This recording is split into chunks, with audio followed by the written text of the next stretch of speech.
ஆண்டவரும் உலக இரட்சகருமான இயேசு கிறிஸ்துவுக்கே சகல துதிகனமை உண்டாவதாக. இந்த நாளிலும் ஆண்டவருடைய வார்த்தைகளை கேட்பதற்கு முன்பதாக ஒரு சிறப்பு பாடலை நாம் கேட்போமா? ஒரு சிறப்பு பாடலை கேளுங்கள். அதன் பின்பு ஆண்டவருடைய வார்த்தைக்கு நேரே கடந்து வரலாம். இதோ உங்களுக்காய் வருகிறது பாடலை கேளுங்கள். கர்த்தர் உன்னை நித்தமும் நடத்தி மாவளர்ச்சியின் திரட்சியை தருவார்.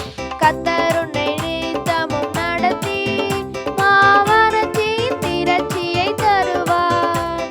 உன் ஆத்துமாவை திருப்தி செய்வார். உன் ஆத்துமாவை திருப்தி செய்வார். தொடர்ந்து துதி செய் மனமே, உன் மீட்பர் உயிரோடு இருக்கின்றார். தொடர்ந்து துதி செய் மனமே, உன் மீட்பர் உயிரோடு இருக்கின்றார். துதிப்போரை கைவிட மாட்டார். துதிப்போரை கைவிட மாட்டார். நுகத்தடி விரல் நீட்டை போக்கி விபச்சொல்லை நடுநின்று நீக்கி. நுகத்தடி விரல் நீட்டை போக்கி விபச்சொல்லை நடுநின்று நீக்கி. கிருபை என்னும் மதிலை பணிவார். உன்னை சூழ்ச்சிலுமே உயர்த்தி பணிவார். தொடர்ந்து துதி செய் மனமே, உன் மீட்பர் உயிரோடு இருக்கின்றார். தொடர்ந்து துதி செய் மனமே, உன் மீட்பர் உயிரோடு இருக்கின்றார். துதிப்போரை கைவிட மாட்டார். துதிப்போரை கைவிட மாட்டார். ஆண்டவரும் உலக இரட்சகருமான இயேசு கிறிஸ்துவுக்கே சகல துதிகனமையும் உண்டாவதாக. இந்த நாளிலும் இந்த நிகழ்ச்சியின் மூலமாய் உங்கள் ஒவ்வொருவரை பார்க்கிறதிலே மிகுந்த மகிழ்ச்சி அடைகிறேன். நீங்கள் இந்த சத்தத்தை கேட்பதற்காக, ஆண்டவருடைய வார்த்தைகளை கேட்பதற்காக மிகுந்த தாகத்தோடு இந்த நேரத்தில் நீங்கள் அமர்ந்திருக்கிறீங்க. இன்றைக்கு கர்த்தருடைய ஆசீர்வாதம் நிறைவாய் உங்கள் மீது வெளிப்பட போகிறது. நீங்கள் சோர்ந்து போகாதீங்க, நீங்கள் கலங்காதீங்க. கர்த்தர் உங்கள் நடுவில் ஒரு அதிசயத்தை, அற்புதத்தை ஆண்டவர் செய்து உங்களை அவருடைய பாதையிலே கர்த்தர் உருவாக்கி கொண்டு வருவாராக. இது உங்களுக்காய் ஒரு வசனத்தை நாம் தியானித்து ஆண்டவருடைய பாதத்தில் நம்ம எல்லாரும் இணைந்து ஜெபிக்கலாம். இது உங்களுக்காய் ஒரு வசனத்தை நான் வாசிக்கிறேன். சங்கீதம் 103 அதில் 6ஆம் வசனம். சங்கீதம் 103 அதில் 6ஆம் வசனத்தை நான் உங்களுக்காய் வாசிக்கிறேன். ஒடுக்கப்படுகிற யாவருக்கும் கர்த்தர் நீதியையும் நியாயத்தையும் செய்கிறார் என்று வேதம் சொல்லுகிறது. ஒடுக்கப்படுகிற யாவருக்கும் கர்த்தர் நீதியையும் நியாயத்தையும் அவர் செய்கிறார். என் அன்பான தேவனுடைய பிள்ளைகளே, இந்த தேசத்தில், இந்த உலகத்தில் நீங்கள் வாழ்கிற அந்த பட்டணத்தின் நடுவில் இதோ வேதனையான நிலையில் நீங்கள் ஒடுக்கப்படலாம். வேதனையான ஒரு சூழ்நிலைகளில் பாதிக்கப்பட்ட ஒரு மகனாய், பாதிக்கப்பட்ட ஒரு குடும்பமாய், ஒரு பிள்ளைகளாய் நீங்கள் இருக்கலாம். ஏதோ ஒரு சூழ்நிலை நீங்கள் ஒடுக்கப்பட்டு கொண்டு இருக்கிறீங்க. யாரோ ஒருவர் நிமித்தமாய் அந்த அடிமைத்தனம், அந்த வேதனை ஒவ்வொரு நாளும் உங்களை காயப்படுத்தி உங்களை வேதனைக்குள்ளான ஒரு சூழ்நிலையை தள்ளி கொண்டு இருக்கிறது. உங்கள் வாழ்க்கையில் யாரோ ஒருவரை குறித்த ஒரு வேளை உங்களுக்கு அந்த பயம் வரும். ஐயோ, இந்த மகன் வந்துவிட்டால் போதும், ஐயோ இந்த சகோதரன் வந்துவிட்டால் போதும், அந்த சகோதரனை குறித்ததான ஒரு பயம், அல்லது இந்த சகோதரி வந்துவிட்டால் போதும், அந்த மகளை குறித்ததான ஒரு பயம், ஏதோ அவர்கள் கரத்தில் நீங்கள் ஒடுக்கப்படுகிற ஒரு நிலை, ஏதோ வேதனையான ஒரு நிலையில் ஒருவேளை ஒடுக்கப்பட்டு கொண்டிருக்கிற ஒரு மகனாக இருக்கலாம். ஒருவேளை அவர்களை கண்டு இப்படி அவதூறாய் நம்மை குறித்து பேசுவார்களே, நம்மை குறித்து இப்படிதான காரியத்தை சொல்லுவார்களே, அதெல்லாம் நம்மால் கேட்க முடியாது, அப்படியெல்லாம் நம்மால் பதில் சொல்ல முடியாதென்று ஒடுக்கப்பட்ட நிலைகளில் ஒவ்வொரு நாளும் நீங்கள் பாரப்பட்டு வேதனையான நிலையில் இருக்கலாம்.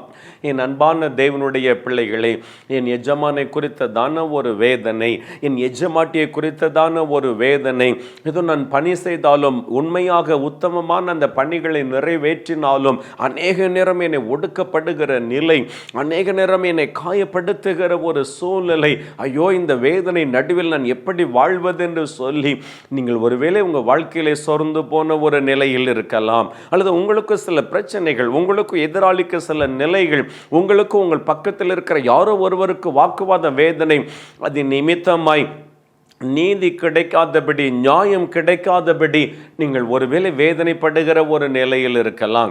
இதை கேட்கிற என் அன்பான தாயே, தகப்பனே, சகோதரனே, சகோதரி, என் அன்பான செல்ல பிள்ளைகளே, நீங்கள் எப்படிப்பட்ட நிலைகளில் ஒடுக்கப்பட்டாலும், எப்படிப்பட்ட ஒரு சூழ்நிலைகளின் நடுவில் நீங்கள் பாரப்பட்டு வேதனையான ஒரு நிலையில் இருந்தாலும், இன்றைக்கு ஆண்டவருடைய வார்த்தை என்ன சொல்லுகிறது பாருங்கள்.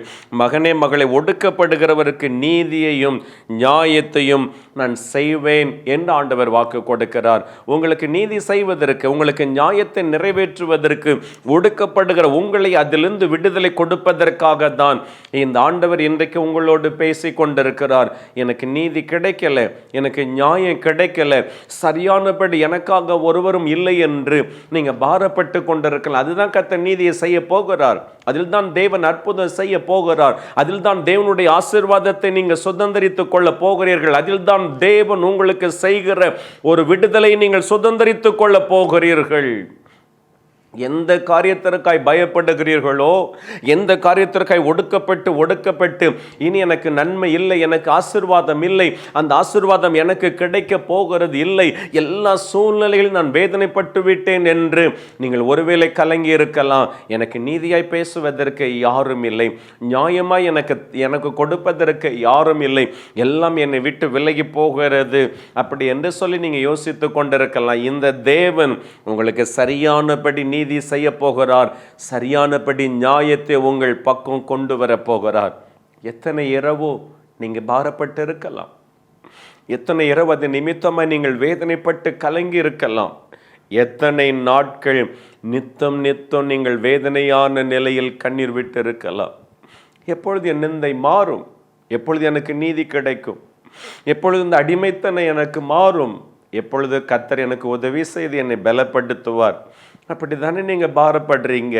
இந்த இரவு ஆண்டவர் உங்களோடு பேசுகிறார். இந்த நிகழ்ச்சியின் மூலமாய் ஆண்டவர் உங்களோடு பேசுகிறார். இந்த நாள் கர்த்தர் உங்களோடு இடைப்படுகிறார். உனக்கு நான் நீதி செய்ய போகிறேன் மகனே, உனக்கு நான் நியாயம் செய்ய போகிறேன் மகளே, நீ இதுவரை ஒடுக்கப்பட்ட காலம் போதும், அதிலிருந்து உனக்கு அற்புதமாய் நான் உனக்கு உதவி செய்வேன் என்று ஆண்டவர் உங்களை பார்த்து வாக்கு கொடுக்கிறார். வேதம் என்ன சொல்லுகிறது பாருங்கள். பிரசங்கி 5ஆம் அதிகாரம் அதில் 8ஆம் வசனத்தில் வேதத்தை நான் உங்களுக்காய் வாசிக்க, ஒரு தேசத்தில் ஏழைகள் ஒடுக்கப்படுகிறதையும் நியாயமும் நீதியும் புரட்டப்படுகிறதையும் நீ காண்பாயானால் அதை குறித்து ஆச்சரியப்படாதே. உயர்ந்தவன் மேல் உயர்ந்தவன் காவலாளியாய் இருக்கிறான், அவர்கள் மேல் உயர்ந்தவர் ஒருவர் உண்டு என்று வேதம் சொல்லுகிறது. ஒரு தேசத்தில் ஏழைகள் ஒடுக்கப்படுகிற பொழுது, ஏழைகளுடைய நியாயம் புரட்டப்படுகிற பொழுது நீ அதை குறித்தெல்லாம் நீ கலங்காதே. என் அன்பான தேவனுடைய பிள்ளைகளே, ஒருவேளை பணத்திற்காக நீதி புரட்டப்படலாம், பணத்திற்காக நியாயங்கள் புரட்டப்பட்டு கொண்டிருக்கலாம். இந்த தேசத்தில் ஒரு ஏழை ஒடுக்கப்படுகிறதை நீ பார்க்கலாம், அல்லது நீங்களும் ஒடுக்கப்படுகிறதை நீங்க காண முடியும். ஐயோ, அவரிடத்தில் பணம் இருக்கிறது, அவரிடத்தில் ஆள்பலம் இருக்கிறது, எனக்குன்னு யாரும் இல்லைன்னு நீங்க சொல்லலாம். ஏதோ பாதிக்கப்பட்ட ஒரு மகனாய் இந்த சத்தத்தை நீங்க கேட்டுக்கொண்டிருக்கலாம், பாதிக்கப்பட்ட ஒரு குடும்பமாய் இந்த வார்த்தையை நீங்க கேட்டுக்கொண்டிருக்கலாம். நான் ஆண்டோடைய பாதையில் உண்மையாக தானே நான் இருந்தேன். இன்றைக்கு ஏழைகள் இந்த தேசத்தில் ஒடுக்கப்படுகிறது போல நான் ஒடுக்கப்படுகிறேன். இந்த தேசத்தில் வேதனை அனுபவிக்கிறது போல என்னுடைய நீதி, என்னுடைய நியாயம் புரட்டப்பட்டு கொண்டிருக்கிறது. பணம் இருக்கிற பக்கம், அதிகாரம் இருக்கிற பக்கம், அதெல்லாம் நீதி நியாயம் போகிறது. எனக்கு சரியானபடி எனக்கு நீதி கிடைக்கல, நான் வேதனைப்படுகிறேன். இதில் வேதம் என்ன சொல்லுகிறது பாருங்கள். உயர்ந்தவன் மேல் உயர்ந்தவன் காவலாளியாய் இருக்கிறான் என்று வேதம் சொல்லுகிறது. யாரிடத்தில் அந்த பணம் இருக்கிறதோ, யார் எப்படிப்பட்ட நிலையில் போகிறாங்களோ அவங்களுக்கு ஒருவேளை உயர்ந்தவன் காவலாளியாய் அவர்களுக்கு பாதுகாப்பாய் இருக்கிறதாக இந்த வேதம் சொல்லுகிறது. ஆனாலும் இதை கேட்கிற என் அன்பான சகோதரன், ஏதோ ஒரு நிலையில் பாதிக்கப்பட்டிருக்கிறீங்களா? உங்க சொத்து, உங்க நிலம், உங்களுடைய காரியங்கள் ஒருவேளை நீதிமன்றத்தில் நீதியின் பக்கம் போகாமல் பணத்தின் பக்கம் ஒருவேளை புரட்டப்பட்டு கொண்டிருக்கலாம், அதிகாரத்தின் பக்கம் ஒருவேளை திருப்பி கொண்டிருக்கலாம். உங்களுக்கு வர வேண்டிய அந்த நன்மை நீதி எல்லாம் இன்னொரு பக்கம் திருப்புகிறது போல நீங்க ஏழையை போல ஒடுக்கப்படுகிற நிலையில் இன்றைக்கு பாரப்படலாம். இதை கேட்கிற என் அன்பான மகனே, மகளை, நீங்க பாதிக்கப்பட்டிருக்கிறீங்க. இது நிமித்தமாய் அந்த வேதனை, அந்த பாரம் உங்க வாழ்க்கையில், உங்கள் குடும்பத்தில் வந்திருக்கிறது. ஆனால் வேதம் என்ன சொல்லுகிறது பாருங்கள். அந்த வேதத்தில் பிரசங்க 5:8 கடைசி பகுதியில் சொல்லுகிறது, அவர்கள் மேல் உயர்ந்தவர் ஒருவர் உண்டு என்று வேதம் சொல்லுகிறது. இந்த உலகத்தை அண்ட சராசரங்களை படைத்த ஒரு தேவன் அவர்கள் எல்லாரையும் விட உயர்ந்தவர். அவர் பார்த்து கொண்டு சும்மா இருக்கிற தேவன் அல்ல. தன் பிள்ளைகள் ஒடுக்கப்படுகிற பொழுது, தன் பிள்ளைகளுடைய நீதி புரட்டப்படுகிற பொழுது, தன் பிள்ளைகளுக்கு கிடைக்க வேண்டிய நன்மை மாறுகிற பொழுது உயர்ந்தவர் ஒருவர் பார்த்து கொண்டிருக்கிற ஒரு தேவன். அவர் அமைதியாய் இருக்கிற தேவன் அல்ல, சரியான காரியங்களை அவர் செய்கிற தேவன். எல்லாருக்கும் உயர்ந்தவர் ஒருவர் உண்டு, எல்லாருக்கும் மேன்மை உள்ளவர் ஒருவர் உண்டு. நீதிபதிகளுக்கெல்லாம் நீதிபதி ஒருவர் உண்டு, அதிகாரிகளுக்கெல்லாம் அதிகாரி ஒருவர் உண்டு, தலைவருக்கெல்லாம் தலைவர் ஒருவர் உண்டு. அவர் ஒருவர் உயர்ந்தவர் ஒருவர் இருக்கிறார். உங்களுக்கு அந்த தகப்பன் இருக்கிறார். ஒடுக்கப்பட்டு இன்றைக்கு வேதனையோடு பாரப்பட்டு கொண்டிருக்கிற மகனை மகளை உங்களுக்கு நீதி செய்கிற நியாயாதிபதி ஒருவர் இருக்கிறார். உங்களுக்கு சரியான மேன்மை கொண்டு வருகிற ஒரு நல்ல தெய்வம் ஒருவர் இருக்கிறார். அவர்தான் இயேசு. எல்லாரை விட உயர்ந்தவர் ஒருவர் இருக்கிறார். இன்றைக்கு அந்த தகப்பன் உங்க பட்சத்தில் இருக்கிறார். ஒடுக்கப்படுகிற உங்களை யார் தாழ்த்தினாலும், யார் அவமானப்படுத்தினாலும், யார் வேதனைப்படுத்தினாலும் நீங்க கலங்காதீங்க. நமக்குள் இருக்கிற ஒரு தேவன், அவர் உயர்ந்தவராய் ஒருவர் இருக்கிறார். அவர் நிச்சயம் சரியானவைகளை செய்வார். இன்றைக்கு ஒருவேளை புரட்டப்படலாம், ஒரு நாள் மாறும். இன்றைக்கு ஒருவேளை உங்கள் நீதி, உங்கள் வேதனையெல்லாம் மாறிக்கொண்டிருக்கிற நிலையில் இருக்கலாம். ஆனால் கர்த்தர் சொல்றது, எல்லாம் மாற்றி ஒருவர் நான் உனக்கு நன்மை செய்வேன் மகளே, அதெல்லாம் மாற்றி உனக்கு ஒரு அற்புதம் செய்வேன் மகளே, அதெல்லாம் மாற்றி உன் காரியத்தை நான் ஜெயமாய் மாற்றி கொடுப்பேன் மகளே, அந்த காரியத்தில் நானே நின்று ஜெயமாய் மாற்றி கொடுக்க போகிறேன். எல்லாரை விட உயர்ந்த ஒரு தகப்பன் நான் உன் பட்சத்தில் இருக்கிறேன், நான் உன்னோடு இருக்கிறேன், நீ பயப்படாதே, நீ கலங்காதே. அவர்கள் பட்சத்தில் எல்லா சூழ்நிலைகள் இருந்தாலும் நான் உன் பட்சத்தில் உயர்ந்த ஒரு தேவன் ஒருவர் இருக்கிறேன். உன் பக்கத்தில் 1000 பேரும் உன் வலது பக்கத்தில் 10,000 பேர் விழுந்தாலும் அது உன்னை அணுகாது.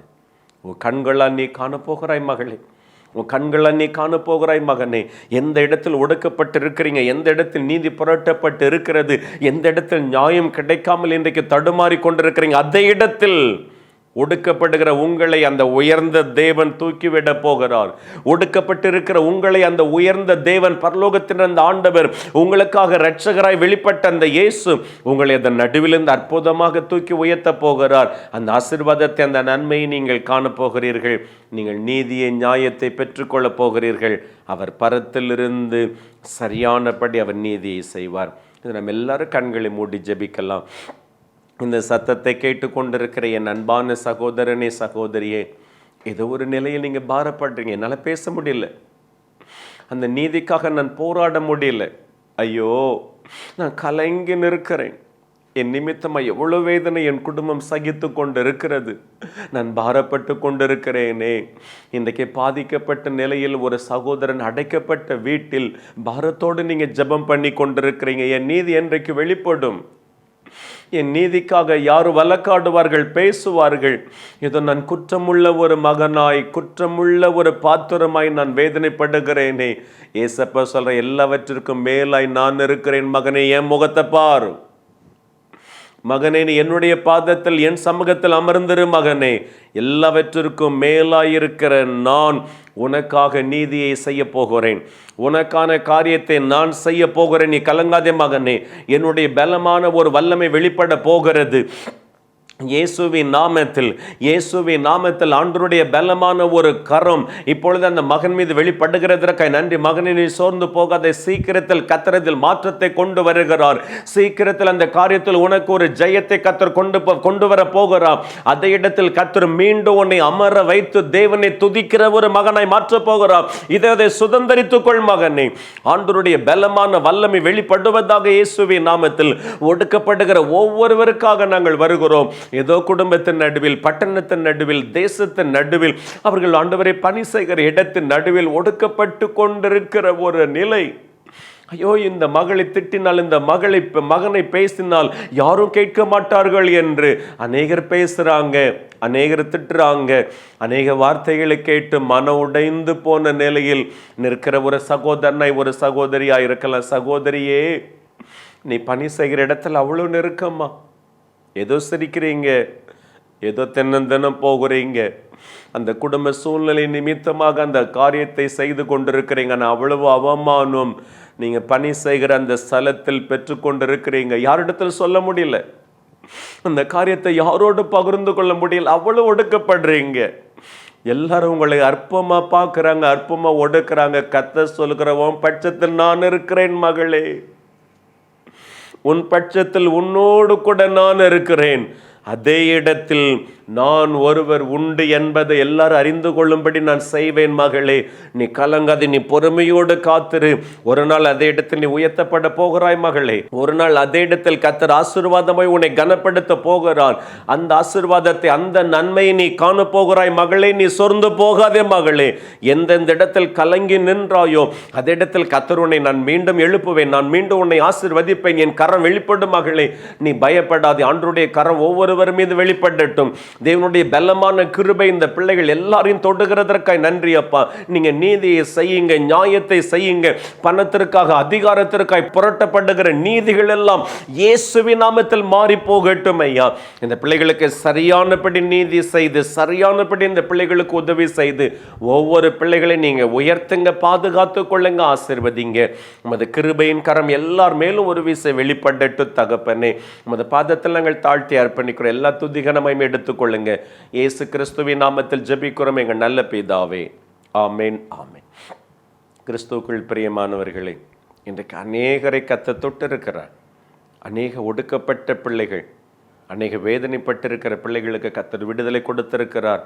நான் உயர்ந்த ஒரு தேவன், எல்லாவற்றிற்கும் மேலாக நான் இருக்கிறேன் என்று சொன்ன அந்த ஆண்டவர் உங்களுக்கு பக்கத்தில் இருக்கிற. நீங்கள் எதை குறித்து பயப்படாதீங்க. அதே இடத்துல உங்களை ஆசீர்வாதமாய் கர்த்தர் மாற்றுவாராக. நீங்கள் பெற்ற நன்மைகளை, அந்த ஆசீர்வாதங்களை அந்த ஸ்க்ரீனில் வருகிற அந்த என்னோடு நீங்கள் தொடர்பு கொள்ளுங்கள். நான் உங்களோடு பேசுவதற்கு ஆவலாக இருக்கிறேன். கர்த்தர் நிச்சயம் உங்களை ஆசீர்வதிப்பாராக. என்னை சந்திக்கணும், என்னோடு பேசணும், ஜெபிக்க வேண்டும் என்று விரும்புகிறவர்கள் ஒவ்வொரு மாதமும் முதல் சனிக்கிழமை 3 அடைப்பு அருகில் இருக்கிற அந்த ஜெப கூடாரத்தில் உபவாச ஜெப கூட்டம் நடைபெறும். காலை 10 மணியிலிருந்து 2 மணி வரையில் அந்த உபவாச ஜெப கூட்டம் நடைபெறும். அந்த உபவாசத்தில் எல்லாரும் நீங்கள் ஒருவேளை ஒரு முறை பங்கு பெற்று பாருங்கள், ஒரு முறை நீங்கள் வாருங்கள். அந்த ஆசீர்வாதத்தை நீங்கள் காண முடியும். உங்கள் எல்லாருக்காய் ஜெபிப்பதற்கு நான் ஆயத்தமாக இருக்கிறேன். உபவாசம் 2 மணிக்கு முடிந்தவுடன் எல்லாருக்கும் ஆகாரம் கொடுக்கப்படும். எல்லாரும் தனித்தனியாக வந்து ஜெபிக்கிறது உண்டு. நீங்களும் ஒரு முறை வந்து பாருங்கள். கர்த்தர் உங்களையும் ஆசீர்வதிப்பார். அடுத்த வாரம் இதே நேரம் இதே நிகழ்ச்சியை பார்க்கும் வரை அவனுடைய ஆசீர்வாதம் நிறைவாய் உங்களோடு நிலைத்திருப்பதாக. God bless you.